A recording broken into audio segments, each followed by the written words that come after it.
प्रेम से बोली जा जय हो छठी मैया। जी हाँ दोस्तों, भोजपुरी इंडस्ट्री के मशहूर गायक अभिनेता सुपरस्टार प्रमोद प्रेमी की आवाज़ में कल सुबह सुनिए फल जोड़े चाही जी। जी हाँ दोस्तों, फल जोड़े चाही जी का फुल वीडियो सॉन्ग कल सुबह आप सभी के बीच में दीपावली के पावन पर्व पर रिलीज होने जा रहा है। तो आप सबसे यही गुजारिश करूंगा, इस गाने को सुबह आप सब लोग सुने और प्यार और आशीर्वाद दें।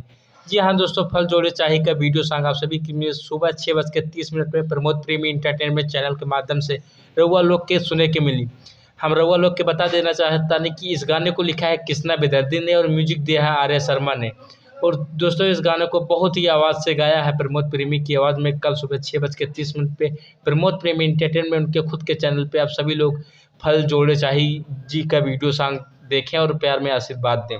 जी हाँ दोस्तों, जाते जाते हमारे पसंदीदा चैनल भोजपुरी म्यूजिक चैनल को सब्सक्राइब कर लीजिएगा, क्योंकि भोजपुरी स्टारों से जुड़ी हर छोटी छोटी अपडेट आप सभी के हमारे पसंदीदा शो भोजपुरी में म्यूजिक चैनल पे ही देखने को मिलेगी। जय हिंद, जय भारत, जय हो भोजपुरी।